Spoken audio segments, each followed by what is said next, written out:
Good morning, good afternoon, good evening, wherever you are. Welcome to the one day later than usual, Tuesday, August 26, 2014, edition of Intelligence Report with shrinkformen.com and avoiceformen.com.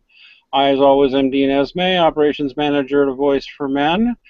With me, as per usual, is the inventor of the fedora, Mr. Paul Elam. Say hello, Paul. Hello, Paul. I don't know where I get a cool fedora like that for Dr. T.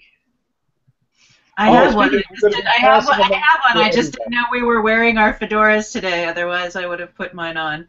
I also have an array of floppy sun hats. The amazing psychiatrist and ginger bomb wonder. Not a psychiatrist, not a medical doctor.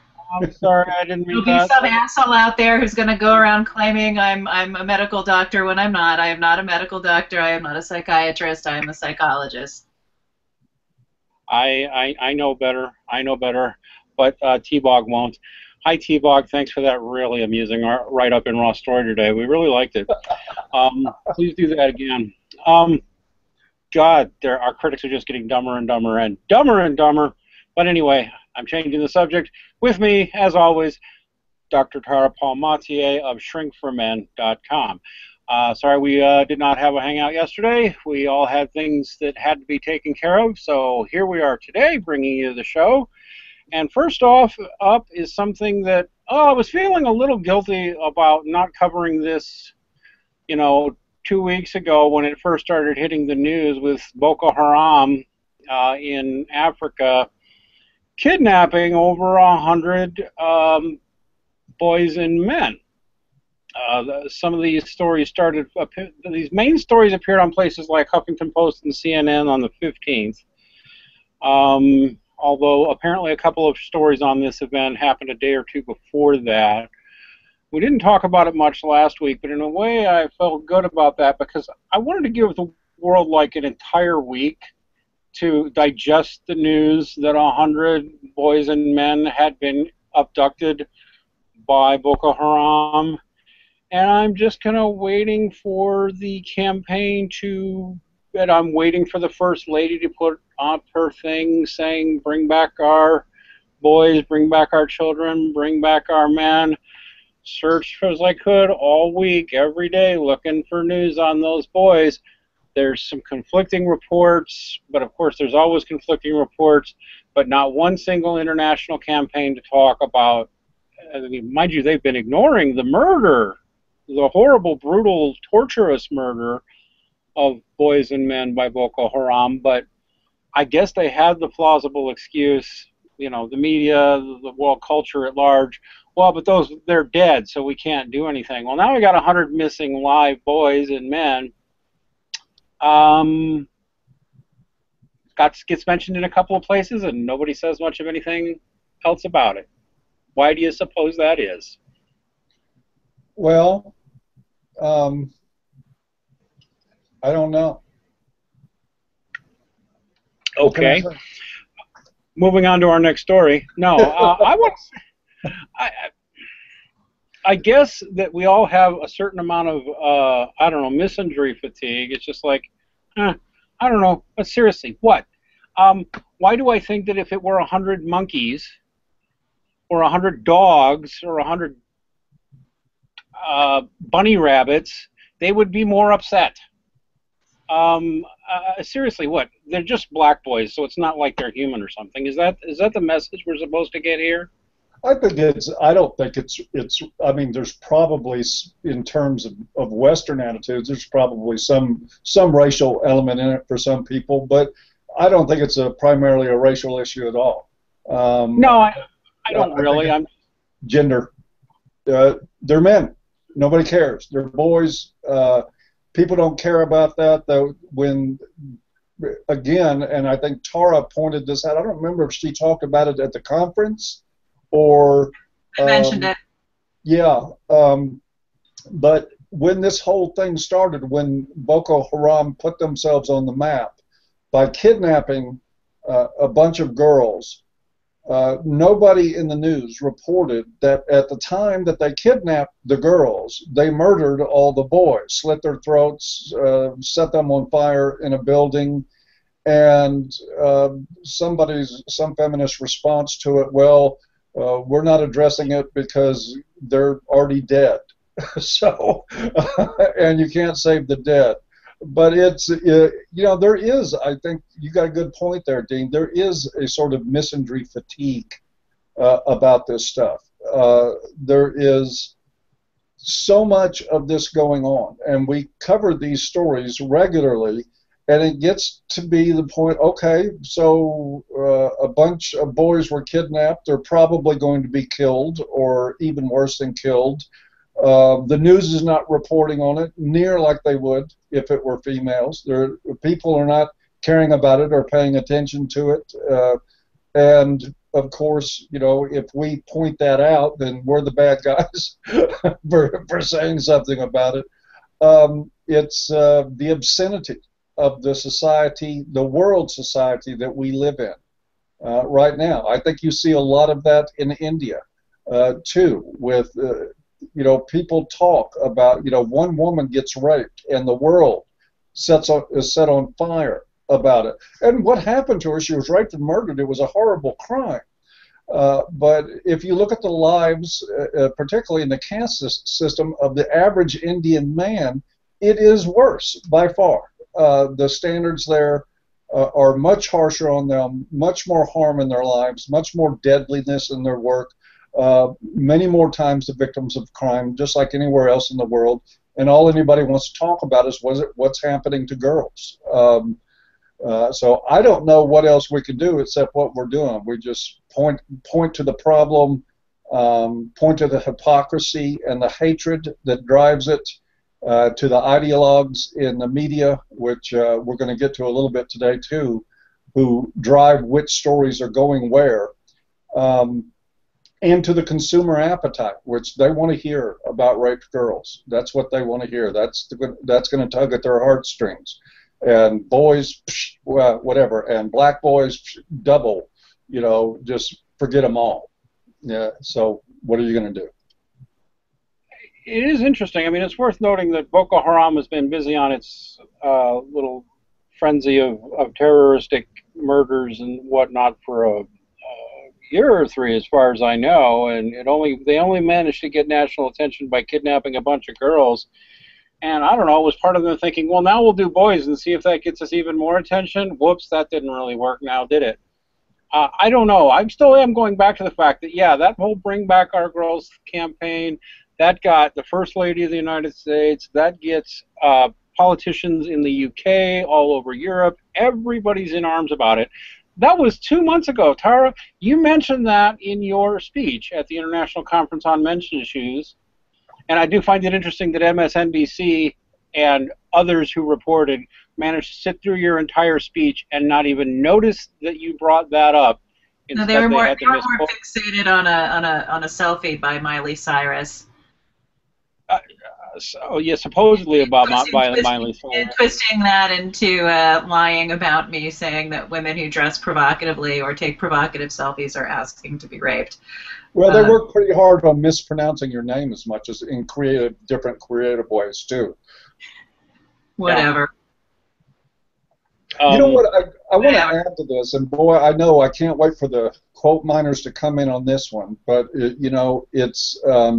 Invariably, I think, unavoidable. If you can't get attention by kidnapping boys, which is the idea of terrorism, is to strike fear into people and to publicize it as much as possible, and to outrage and terrorize on a much bigger scale than just your immediate victims. And with the way that our media handles things like this and the way that the public appetite runs, it's only going to be a matter of time, I think, before terrorists figure out is if you want to be effective, go find yourself a whole bunch of women and murder them. And that is a terrible thought. It really is. But if they don't get their attention one way, they're going to find another way to get it. I actually think that I'm sorry. But it's just another example of, and I think I read this on AVFM over the last week or so. There was a story about what's really going on with Afghan boys who are being shipped to Iraq, basically being forced into child labor, and they're sending money back to their homeland to care for their mothers and sisters. So there's a lot of this going on, whether it's kidnapped or forced child labor. There was another article on AVM this week. I'm sorry, I talk about misandry fatigue. What was it was about the lies by the mainstream media and the Women's Affairs Ministry in Afghan, deliberately lying about a girl who was raped by is it a mullah? And yeah. The news stories that the West are printing out based on this women's ministry officer are that the family is going to kill the rape victim because they're humiliated, when in reality, if you translate the Islamic news sources, the guy who raped her is going to be killed. And in fact, there was another incident where the man was already disfigured, had his nose or hands cut off or something. Nose and ears. Nose and ears. I don't know if is this showing up here? Is this the story you're talking about by Ali Maraspan? Yes, it is. That is written by Ali Maraspan, an Iranian who runs the Farsi edition of A Voice for Men, by the way. And there are a number of people who speak Farsi in that region. And yeah, this particular article is worth looking for. Actually, all of Ali's articles are worth looking for, because your jaw will just drop. This man lives in Iran. Okay, he's just not sitting over here in the United States or the UK. He lives in Iran. Maybe I shouldn't have revealed that. He wouldn't matter. He's told me it doesn't matter. He has written 6 or 7 extraordinary articles, The Myth of Patriarchal Oppression in Iran, and a whole bunch of things. It's just like the Western media gets wrong over and over and over again. And yeah, this story was reported as an honor killing of a case, and where supposedly the girl was going to be killed for being raped. No, that's not what happened. That's not what happened at all. There was an attempt at an honor, vengeance thing, but it was all against the mullah who did it to her. He got his nose cut off and all kinds of shit. They just fucked him up, and yeah, then the Afghan women's minister just lies about it. If anything, you think that feminists, particularly mainstream media feminists, would be holding this Islamic practice as something that we should be doing in the States, where we execute rapists here, but instead they're twisting it around, and they're using it to send more money over to. Yeah, that's the point. So it's bigger than it's not going to get more influence and power and money. My point is, it's bigger than Boko Haram. I mean, this is happening. This is happening across many countries, where the plight of women is being over dramatized, and the plight of men, which is often men and boys, which is often far worse, is being ignored. Yep. And I want to recommend at this point also, and no need to bring it up on screen, but if you search A Voice for Men for an article I wrote called The N%, you will find a discussion about this. And what we find, this common thread throughout the world, is that, and I don't buy conspiracy theories. I don't think that there's the Illuminati is plotting this or anything like that. That's just my opinion. I think it's something that has happened naturally. The governments are starting to figure out that if you want to control everybody in a culture, what you do is demonize and disempower men and give women a false sense of empowerment, and do that by any means possible.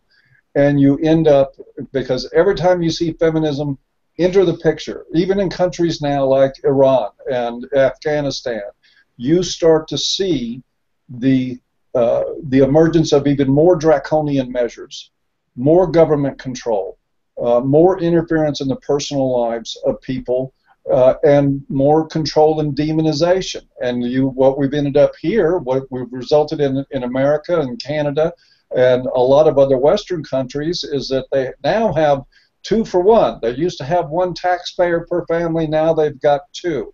and everybody's making less money, has less liquidable income, and paying more in taxes, and you've got outrageous spending on programs to perpetuate all that. But I would suggest reading that article, because I think this is just an emergence of a unconscious or sometimes conscious understanding that if you pass laws and if you help, like a women's organization in Afghanistan filter lies into the United States about what's happening with that, they're going to end up getting paid off for it, and they're going to start grabbing more political power where they are. That's exactly what's happening, and Dean's right. Go read all of Ali's articles. They are jaw-dropping, eye-opening, and very well written. There's another angle to this too. I mean, some of it's just good old-fashioned corruption, right? Whether it's feminism or just gynocentric values, people have figured it's almost like, I mean, let's face it, Afghanistan is run by an incredibly corrupt government. It just is, and I say that as having, friends living in Afghanistan who are Afghan citizens, at least in the past. I've lost touch with them, but incredibly corrupt government. And it just, there's an old book, and then there was a movie about it starring Peter Sellers called The Mouse That Roared.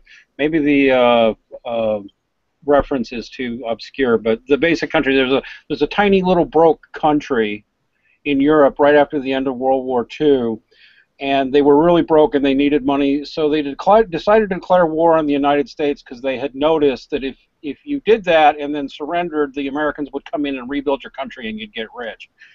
And a long way of going around that. Well, okay, well, maybe that's not what you do. You just declare that your women are oppressed, and the Americans and the UN will come in there with billions of dollars. And that's all you got to do now, right? Well, our women are in trouble. Not just that, but feminists are using these countries, such as Afghanistan and Iraq and Iran, as, well, why do we need feminism anymore? Look, the women in the West, how are they not equal? And they're like, because Afghanistan, because Iraq, because Iran, because India. Even really smart people fall for that. It's just more feminist bullshit.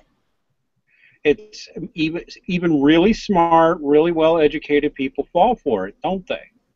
Oh, absolutely. It's because it has nothing to do with intelligence. Human beings are wired, and this is what I wrote about in my article. They're wired. Men will do anything if they perceive that it benefits women.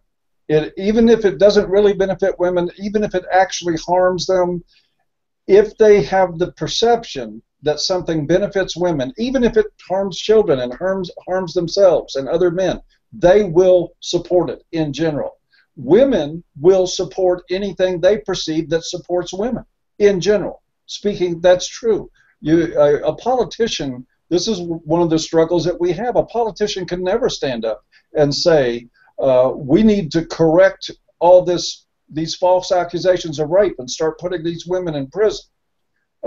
He would be dead instantly, because no matter what, no matter how extreme the injustice, no matter how draconian the measure, no matter how many people it hurts, even if it destroys your society from within, men and women are wired, generally speaking, to make sure that women are protected. And if you create the image of women needing protection in people's minds, which is exactly what they're doing, they will come in with money, they will come in with guns, and they will come in with anything else that's needed, and nothing will stop it from happening. Especially if your country also has oil. Yeah. Or a good place for a pipeline. If your country doesn't have oil, we're probably not going to send in the military. We'll just throw money at you. But if you do have oil, we'll throw money at you and send in the military. Yeah, I think, though, that a lot of it comes down to, because it's funny, because I don't think this is undefeatable, because when you get women one-on-one, they know how women can be. Most women do anyway, at least those who aren't totally brainwashed by feminism. They're like, yeah, well. I mean, there's a standing joke, right? And it's so fucking true. Talk to any woman who works in an office with other women, and just you know, oh, you work in an office with other women, huh? Okay. And so how's it going with that bitch at work? And she'll Well, have the story.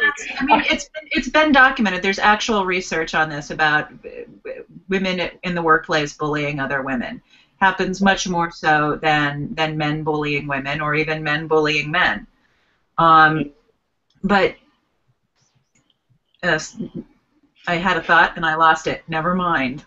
Well, I mean, I think that the mass media works on this easy. This button is easy to push, and all you have to find ways to push back, push another button that makes. Even when the media realizes that they've been hoodwinked, okay, they don't talk about it. Look what happened. I think it was last month. It was earlier this summer when.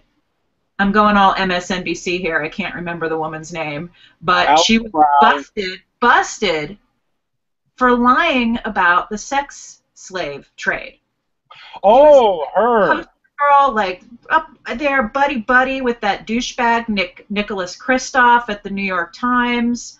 I think his name is Nick Kristof. I know it's Kristof. I might have the first name incorrect.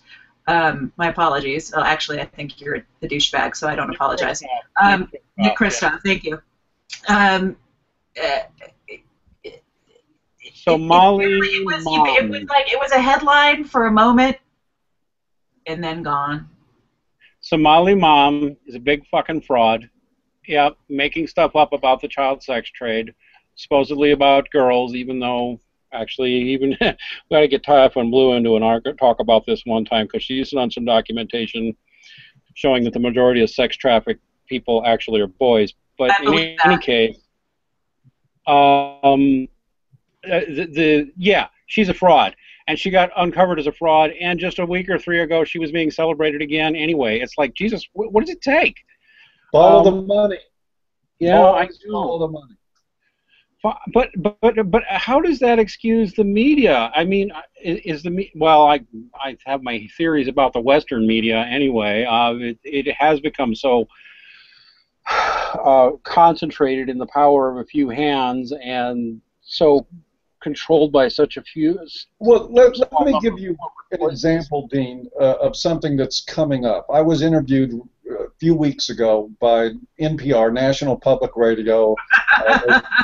They've interviewed some other MRAs, and I had a discussion. It was a man, Joel something, I forget his last name, interviewed me. He's talked to other MRAs. They are actually building a website out of the NPR is building a website out of this program. So apparently they're investing some energy into it. And the interview was, and here we have something like NPR, which if you listen to some of the stories that they cover, they actually sound very news-like and in-depth and get into a lot of different angles of stories. But here I was talking to this guy. And usually the mainstream media doesn't go anywhere near things with me like the wage gap, because they know what I'm going to say. And they know that they don't want that as a part of their story. But here I was with this guy, and he's coming out with, what about 77 cents to the dollar and DV and all these parroted talking points. And I asked him for his research, and he didn't have a clue as to where it came from. He also went into my Bash a Violent Bitch Month article, if you see Jezebel on the road.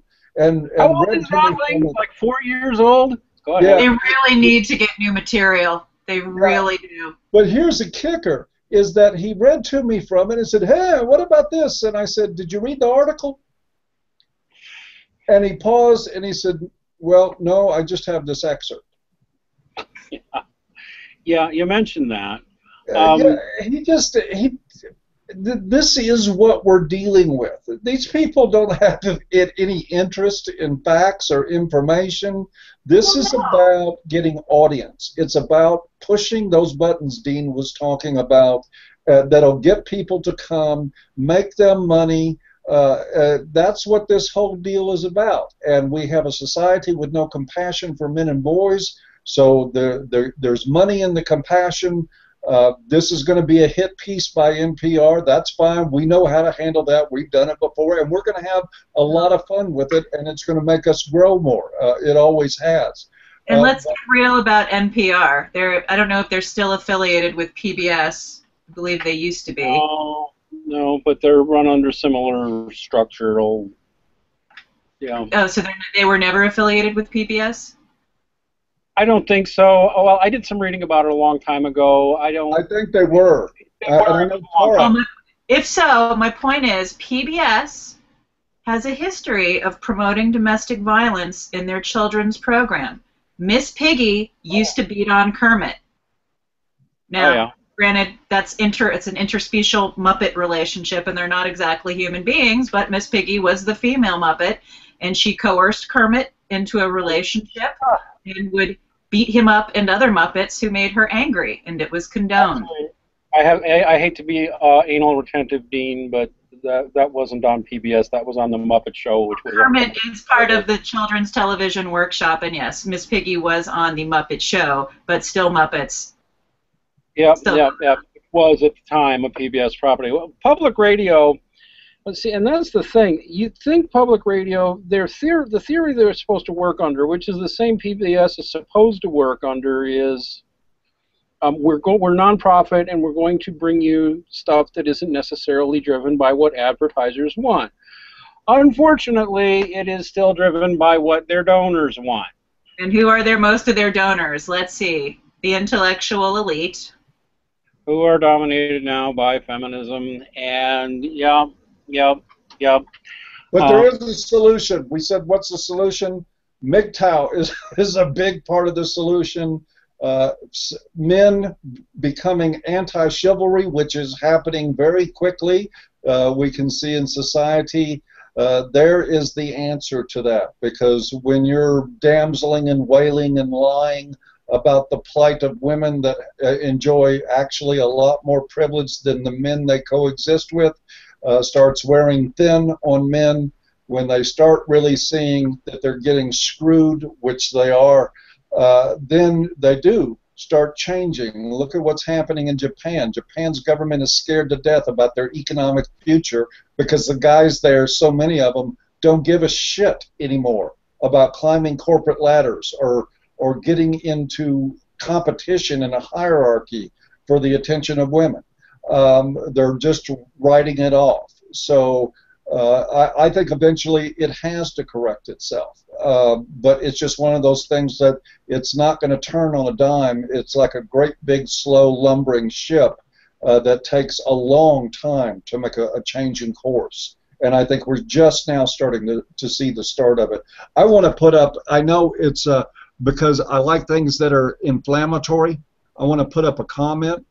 I referred earlier to the fact that they had some feminists have made a comment about, well, the guys are dead, so what are you going to do about it? Well, and then I mentioned the woman in India that was raped and murdered, and one of our commenters had this to say: raped and murdered? Well, she's dead, and there's nothing you can do about it. Yeah, that would be right. Imagine us taking that attitude about all victims that end up dead. Okay, well, she's dead. What do you want to do? Yeah, exactly. That's not worth it. So, right. Yeah, you know what? That one even went past me. That's a good point. I mean, yeah, quote minors, yeah, I just said that's the attitude we should take. No! The point is that stupid excuse, oh, well, we're going to ignore all the tortured and dead boys because they're dead, we can't help them. Yeah, well, if you said that about women who were tortured, raped, and murdered, well, they're dead now, so who cares? No, there would be an international uproar. I'm sorry. I guess I'm only going to loop back around and say I'm pretty convinced that this will change. Chivalry is going to die because I don't think it's that genetic. And I think there are other things in the human species. And I think Paul was just referring to something known as the grass eater phenomenon in Japan. We actually published a piece by a Japanese academic who had actually analyzed these men. None of these men are particularly self-aware, but man, if somebody starts translating some MGTOW and MRA articles into Japanese, I see a lot of these grass eater men suddenly realizing why they don't give a shit about life. and why they don't give a shit. But they're kind of unconsciously, they're not really awake, they're just unconsciously not participating. You make them consciously aware of why they're not participating and why they have no incentive to participate, things are going to change even faster. Warren Farrell called it unconscious wisdom. Yeah. Well, it's also I think a form of learned helplessness or resignation. It's like when you're constantly put into one no-win situation after the other, you stop caring and you stop trying. That's right. That's right. Duh. But become self-aware and actually opening your mouth and not giving a shit if people shame you or lie about you. It changes a lot. So all I can say is that I really do enjoy my job in the alternative media because I can't get fired for saying what I fucking think. No lie, no lie. All right, well, let's get to some more specific things. Speaking about pressing the buttons that help make people realize women can be horrible and evil too, we have the story of Yasmin Thomas. Who brought Yasmin Thomas to our attention? That would be yours truly. Yasmin Thomas is a young, psychopathic, violent, dangerous bitch that was convicted 17 times for assault. Now, imagine this. Before we move on past that number, let's stop and think for a moment. How many assaults do you think result in 17 convictions? Does anybody delude themselves into thinking that she only committed 17 assaults and that she was arrested and convicted every time?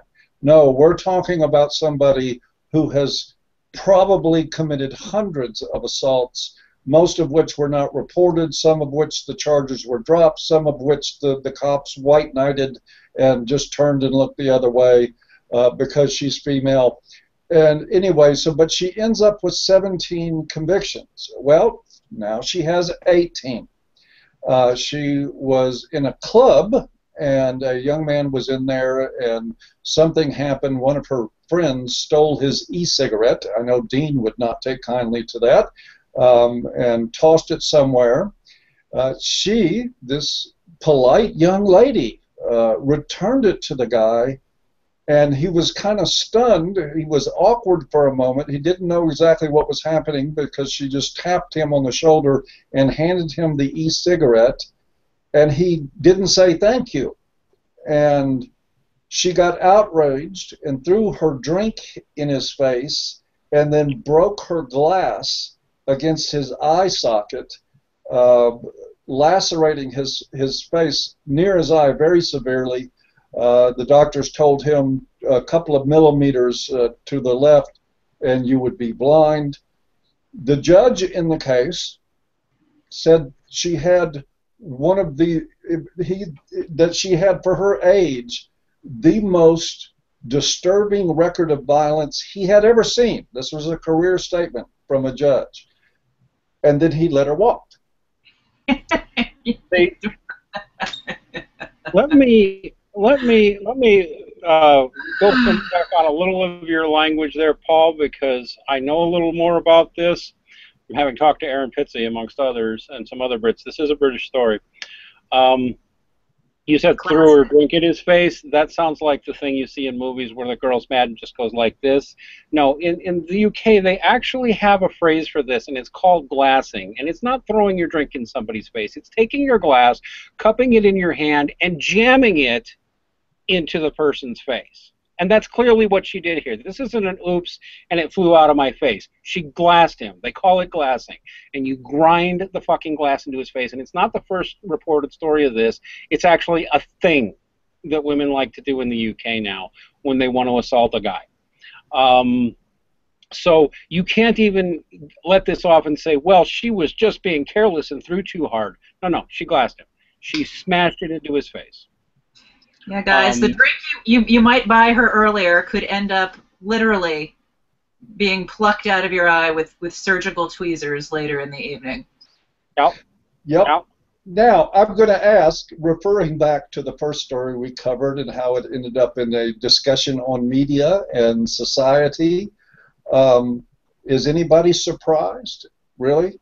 I mean, I had a moment of shock when I read the story, because even, you know, with my level of involvement in stuff like this, this is a particularly egregious story. But I was not. By the time I was halfway through reading it, the surprise had faded, and it was like, okay, I'm back to another story. Here's the judge saying you're a dangerous, terrible, violent person. Your record is shocking. It's amazing. You're causing terrible harm. You're a threat. You can do some community service. Bye-bye. This is, you know, one, obviously, this is a judge who should not be a judge, but he is reflective of a system that should not exist either. And I will say this, and so quote minor alert here, I want to broadcast in advance that had a man responded, that man responded with instant and fatal force in that circumstance, I would not have faulted him for that. Nope. You don't get to grind glass into people's face and eyes without expecting instinctive self-defense, which could lead to a fatal level. But I'm sure the guy was just shocked that it happened. He was reacting and probably worried about his wounds and terrified and didn't react. But he could have reacted that way. I would have not faulted him for that one bit. And let's face it, quite feminist. I would have made him a hero, but I wouldn't have faulted him. Despite feminist lies, I actually believe this is instinctual. Most guys will not attack a woman. You've got to really, really push a guy to hit a woman, contrary to Misandry's lies to the contrary. And I don't even think that's cultural. I think that's something, our biological heritage. I really do. I'll even defend that. I'm not usually a genetic reductionist, and I do believe in neuroplasticity, but I believe men are hardwired once they hit puberty. Don't hit a female. Do not harm a female. Just don't do it. And actually, I do want to make a positive point about this story. First off, I'll defend the judge for a second. We're not legal experts. It may be that judge's hands are tied, and that was the worst he could give her. So, just in his defense, because it sounds like he gave her a tongue. Wait a minute. I need you to qualify that hypothesis. How on earth could a judge's hands be tied with somebody with 17 assault convictions on their record who has committed an aggravated attack on somebody? It depends upon what the prosecutor brought, and it depends on what the sentencing guidelines he's required to follow are for women. And by the way, in the UK, they have explicitly different sentencing guidelines for women. He may literally not have had a choice here. I think he would have said it if that was the case.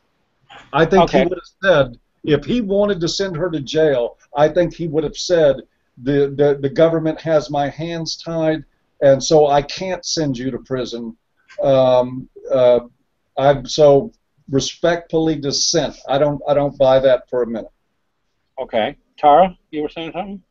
I was reading in the comments. Apparently, in the UK, they have a jail problem in terms of they don't have enough room to fit everybody. So they've been. I could have this incorrectly. Again, I read this in the comments section of the article, not in the article itself, but apparently there's been some type of mandate to give alternate sentences to jail, especially if you're a young, hot, violent person.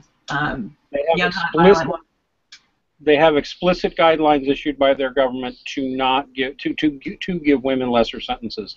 It's just that bad. But there's a positive note here, and I wasn't necessarily saying the judge may have had his hands tied as a positive note. I'm just throwing it out there. It's possible he really couldn't have given her more, because that. But maybe you're right, Paul.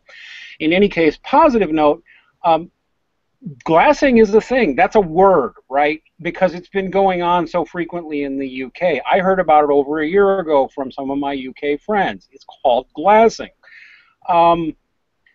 This man, I believe, made headlines for one reason only.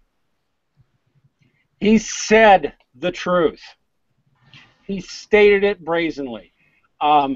He said she only got out of it because she was a woman. And that is a sign of at least one young man waking the fuck up. Well, yeah, I imagine if I had a few stitches in my face, I would be awake about that issue. You imagine, dude, how many guys have we talked to, Tara, how many guys have you talked to who've gotten shit thrown at them and been bloodied and blamed themselves? At least this young man is awake enough to say, not only call, but to really call bullshit and to call out exactly what this is. This is sexism, because he said it. And cheers to him for saying it. Ronnie Lee, 24, said it flat out. She got away with this because she was a woman. More guys need to start saying that, and more guys need to start waking the fuck up and saying it more often. Yep, and I note that one example that actually outraged me was the Hofstra case. Do you remember that? All the false allegations. They immediately, of course, went into panic mode and arrested all these guys and threw them in jail. And when they let one of the guys out, he talked to the press. They were waiting there. The first words out of his mouth, "Oh, I don't have any hard feelings at all. I hope no harm." Stop that, you guys! Stop that, you guys! Right. Please stop that. Yes, I remember another case. A guy got out of jail after 17 years proven false allegation, and he literally said, "I think the experience made me a better person." Fuck you! No, it didn't. Bitch needs to be in jail. Sorry. Well, if it made you a better person, then go back to fucking prison until you're perfect, for fuck's sake. Jesus. See? It's not what just is women. Wrong? It's not just women. Guys need to wake the fuck up. Guys need to wake the fuck up. And this one did. This guy did. I think that's the only reason he made international headlines, because he said it and he spoke the truth. So good for him. So, gosh, we're running low on time. Maybe we better get a move on. We also wanted to talk about Munchausen by proxy meets Mickey Mouse. So that sounds like a Tara story. Yes, it is. So in gosh, it was in Iowa. Atlantic, Iowa. Hold on, I have this story. Yes, Atlantic, Iowa. It's the name of a town in Iowa. Or is it? Hold on. Des Moines, Idaho. I can't remember. It's a state that begins with the letter I. I think it's Iowa. There's a lot of corn there. Indonesia, so we know it. I don't know. It's in the middle of the country somewhere. Anyway, a 30-year-old mother whose name is either pronounced Leatha, Slauson, or Letha, which sounds like a list. Hi, my name is Letha, and my daughter has cancer. I'm going to hell. Sorry. You are. right straight to hell. Annie Hoodles. I'm going to call her Leatha because Letha just sounds ridiculous. Leatha claimed that her youngest child, Riley, had some form of cancer. Oh, it's Iowa. It is Iowa.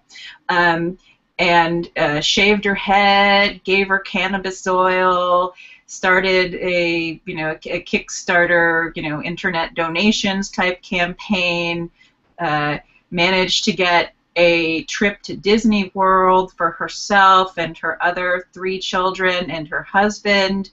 Turns out the daughter does not have cancer. So this woman is actually being prosecuted for 2 felonies, one for defrauding the public, and 2, giving her daughter cannabis oil, which I believe is a Class B felony.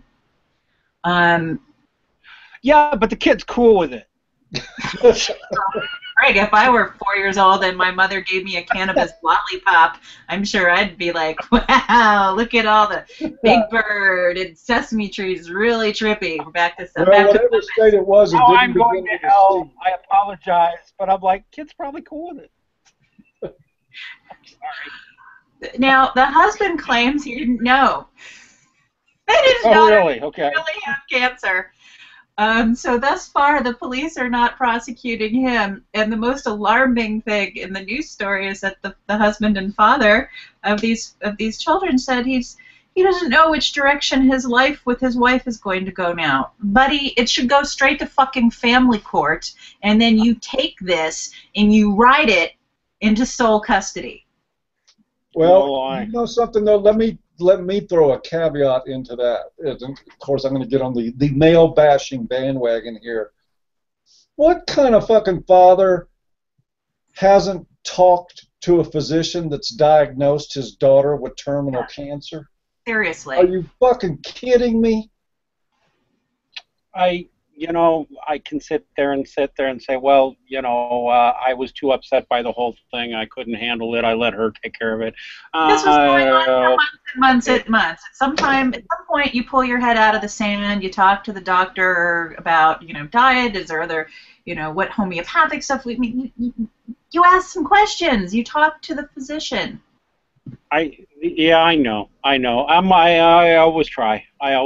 No, Dad, I guess I'm relieved that they did not try to blame Dad when it was clearly Mom that did it, because we know in so many of these cases they try and pin it on Dad anyway. But still, this is not exactly going up as our Father of the Year guy, is he? No. Holy no, it's not. And the idea of him having sole custody, it's just one of these things that obviously, I mean, at least from the circumstances that we have at hand, the mother should not be available to parent the child for some time in the future, because the idea that she gave her 5-year-old cannabis and shaved her head and paraded her around, telling people that was the effects of chemo and that she was dying, so she could stuff some money in her purse and have some fun. Well, I hope she doesn't. I'm glad this is happening in the United States and not Great Britain, because she might be walking. And she might walk anyway here. We'll see. But this guy's judgment is totally batshit. He's not talked to the physician, and he doesn't know what direction his future is going to take with the woman that was using his child to fraud the public. And to get some attention for herself. Yeah, so what was the end game here? Was the daughter going to be miraculously cured, or was she going to eventually kill the child, poison the child to death? Because that's often how Munchausen by proxy ends. Yeah, that's the point I was going to make. Although I would imagine she was going to go for the miracle cure, and thank you, everybody. It should be said, at least Letha didn't use lethal force, or didn't get a chance to. A lot of these Munchausens by proxy case, you wind up with a dead kid. Now, is that a soundbite? Letha wasn't lethal? Yeah, Letha wasn't lethal. I was waiting for a chance to get in there. Well, as long as we're going to make fun of her name, I'm going to point out about her name being Slauson, remembering old Johnny Carson days. So you get off at the Slauson, get out of your car, cut off your Slauson. That's exactly what they need to do. I guess so. It's just, and I've had even people ask me, although not lately, but like, why do you put up stories of women who do bad things? Which is like, because people don't really like to believe that women do bad things. That's why. That's all.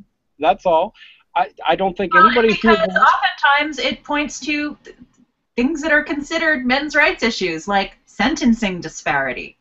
The fact that feminists and justice warriors in the media portray all men as if they are these, innately horrible, violent beings, and if a woman is violent or does something horrific, oh, well, it must have been because some penis did something to her to make her do that.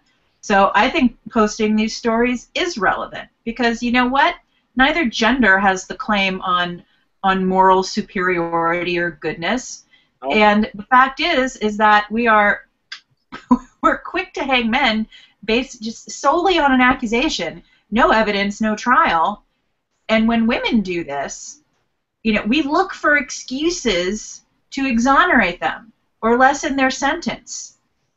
Yeah, they did in this case. Yet I well, there's something about women who lie about cancer really gets the Susan G. Komens in an uproar. So maybe. that's one thing that you won't get the P-pass for oftentimes. Yeah. Because maybe the that's Pink Ribbon Brigade is going to come after you. Yep, exactly. Well, I mean, I'm glad they nailed her. I feel sorry for the kid. I want to add one more thing. I'm going to get on the man bandwagon too, and this is going to tie into the next Going Mental that Paul and I are going to do, which we have tentatively titled Addicted to a Borderline. You know, I read news stories about middle-aged or young teachers, female teachers, having sex or raping their young male students, and they're married, and their husbands are going to stand by them. And then you've got this dad, Letha's husband, who doesn't know what he's going to do yet. He might stay married to her, or he might give her custody. Who the hell knows? And then I get emails from men recounting all of the horrible abuses, oftentimes physical abuse, like being ripped off, and they know it's what they're experiencing is so bad, but they just want to save this woman. They just want to help this woman. She really is good. They love her. And I swear to God, every time I get one of these emails, I throw up a little bit in my mouth. Mm-hmm. Despite all evidence to the contrary, that this person is a troubled piece of shit, whatever her issues are. I'm sorry. Claiming your kid has cancer when she doesn't really have cancer, giving her medication she doesn't need, defrauding your community, you're a piece of shit. I don't care what your psychological issues are. She has to know that that's wrong. I don't believe that she doesn't know it's wrong to lie and pretend your kid has a terminal illness. I don't care if she has Munchausen's by proxy. She knows it's wrong. Yeah, and then you've got these guys who, instead of saying, okay, this is my ticket out of here and I don't have to feel guilty about it and I'm going to get my kids, they put on their superhero cape, which is they've fashioned out of a doormat, and they hang in there. And I understand the psychological reasons why they do it, but our society encourages these guys to stand by their women who are this monstrous, when we do the opposite to women who are victimized by sociopathic men. You know, I tell you what, we need a song maybe. I mean, I'm suddenly reminded of that old Tammy, is it Tammy Wynette? Stand by your man. Apparently these days the refrain ought to be stand by your woman, because with a lot of guys, it don't matter what she does. You just, I'm sorry, we're not trying to shame some of you guys, but really, I am. Cultural miasma. No, because I'm convinced. I've read stuff from 100 years ago, 200 years ago, even 50 years ago. There was stuff, women would warn their boys about dangerous and crazy women. We kind of stopped doing that 30, 40 years ago. We just don't warn them. And so I'm not, part of me is going, did I ever tell you there's crazy, batshit, dangerous, violent, psycho women who might be hot and might be really bad for you not because they're going to lure you into sex, but because they may peel your face off with a wine glass? Got to get that into the zeitgeist again, Let me add a quick piece of rebuttal to that, Dean. I want to say to guys out there that will defend reckless, sociopathic, crazy, dangerous, violent women and stand by them, you ought to be fucking ashamed. You ought to be publicly humiliated. You ought to have it pointed out by people in society that your judgment is shit and that you're weak and that you're worthless as a human being. Because you are the guys that help perpetuate every problem we ever address on this program, or that we talk about at A Voice for Men, or indeed that Dr. T deals with in her practice. You are the guys that make it some sort of, Andy Kaufman singing "Here I Come to Save the Day" to the Mighty Mouse theme, that you apply that sort of mentality to defending scum of the earth people, really terrible people. And it's not because you're manly and it's not because you're brave. It is because you are weak and pathetic and you deserve to be publicly shamed. Okay, I do want to add a caveat to that. oftentimes the guys who get together with these women and stay in it were abused by their mothers. So on some level, this is normal for them. No one ever told them. Then deal with your abuse, work through the issues, stop play acting your life again and again and again in every relationship you get in. Quit repeating your relationship with your abusive mom. I agree with Dr. T. This drives a lot of stuff in men. I know that it does. I've seen how it happens. I've heard many, many men's stories too. But the bottom line is that every fucking adult is responsible for their actions. Every time. What is this guy that we're talking about now? He's got a 5-year-old daughter that was used in one of the most despicable ways I can possibly imagine. I'm sorry, but if he had issues with his mom, if she was an abusive borderline, whatever the fuck, he needs to deal with that and start being a father to his child and start doing his job as a human being and protect his kids so they don't get victimized and messed up like he may have been. Well, and what are his daughters going to grow up to learn? Protecting them from their mother.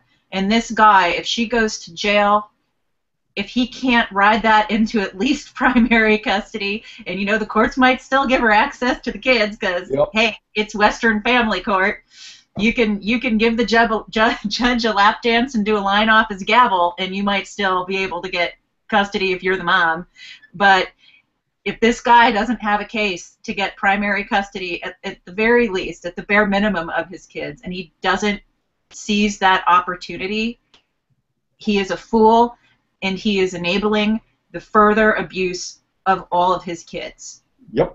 And what are those girls going to grow up to learn? Talk about the older siblings who understand what dying is, telling them that their youngest sibling has a terminal illness. I mean, it's messed up.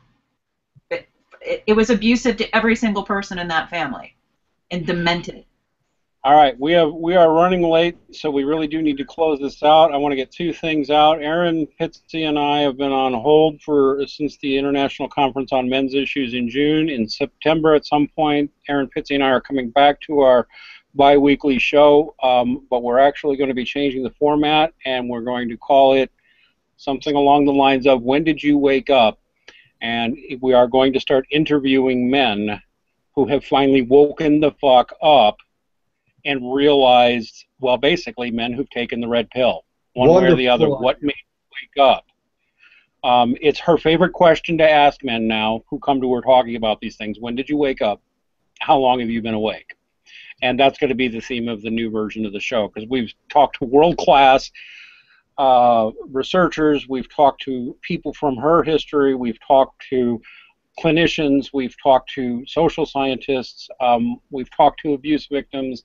Now the new theme of the show is going to be when did you wake up? And finally, shout out Men's Rights Edmonton, link in the low bar, link on A Voice for Men. Men's Rights Edmonton has big plans to show up and do a big show of support on the tragic issue of violence toward women, and they will be attending the Walk a Mile in Her Shoes event on September 23rd. If you get a chance to go to Edmonton on the 23rd, or just go check out their channel, they've got big plans. We're still not quite sure what they are, but they want everybody at the Walk a Mile campaign to know that Men's Rights Edmonton will be there to support the idea of addressing the issue of violence. So go check that one out. Go into the low bar. Watch the video. It has Nick Redding. It has Karen Strawn in it explaining this whole thing to you. And I hope that the good people, the good Canadians up there, will give Men's Rights Edmonton a great, strong showing of support. I know that the people who are sponsoring an event where guys are walking around in high heels, wearing dresses, I'm sure they will love an MRA presence there. They will be absolutely giddy over it. And speaking of Walk a Mile in Her Shoes, a couple of things real quick. One, I would like to see a Walk a Mile in his shoes. I would like to see women come out and strap on combat boots and put on 70 pounds of gear and carry a weapon. And one of the things I had to do when I was in basic training was a 26-mile force march in full gear through the woods, up and down hills, things like that. Maybe we can get women to show support walking a mile in his shoes, or they can strap on electrician's boots or something like that, but we ought to do that. The other thing is, speaking I'm of sorry, but when you say strap on, boots don't come to mind. We are all going to hell. My mind did not follow Dr. T's into the gutter. But the other mile, I wonder, if you want to walk a mile in her shoes, I tell you what I would like men to be able to try is to walk a mile in her shoes as you're walking out of court after not being punished for a crime. How's that for walking a mile in her shoes? Because you're not going to walk that mile in his shoes. I promise you. No lie. All right, everybody. Well, we've gone over an hour now, so I'm going to just wrap up as I always do. Well, if you are... you got to ask for final thoughts because I got one more thing to say. All right. What's your final thought, Paul? Well, it is related. I want to make a sneak peek announcement. We are in the planning stages for the International Conference on Men's Issues 15. There will be one in a place and time to be designated soon. I want to let everybody know that this event, the first one, was very successful, and it was provocative just in the fact that it even happened. The next event is going to be provocative because it's more provocative. I think you will see that in the announcements coming up. The general theme of this conference is about building bridges, and this ties directly into what we were talking about throughout this whole show, about building bridges between men and women. Believe it or not, the Men's Rights Conference theme will be building bridges between men and women. And what that requires is a couple of three things. One, it requires men to get off their white horses. Two, it requires women to get off their pedestals. And three, to build bridges, you have to pick up shovels and picks and stuff like that, and women's hands are going to have to get just as blistered as men's in the process. If we ever want to have any meaningful connection between men and women in this society, we have to level the playing field between them, and that means addressing these issues. That's the only bridges we're ever going to have between men and women again. The world has changed, and we need to catch up and to start looking at the issues facing men and boys and correcting them so that you actually can have a connection with women that means something other than bullshit, which is mostly what people have now. Now, sorry I ran everybody over, but I wanted to throw that in there. See you all at Seneca Falls. Final thoughts, Dr. T? Client telling him I'll be available as soon as Paul's done talking. Okay. Well. Okay. So, I don't know. I usually don't have any final thoughts, but I even if I did today, I'm now 6 minutes late for my session. So everybody have a great weekend. And if you're in an abusive relationship with a woman, or think you might be, you might want to seek the services of Dr. Tara Palmatier at shrinkformen.com if she's not busy chattering with us. Shrinkmen with the number 4.com. Go check it out. Got good forums as well as one-on-one counseling available. If you want to talk about more of these issues in general, see the front page of A Voice for Men. See you next week. Bye-bye.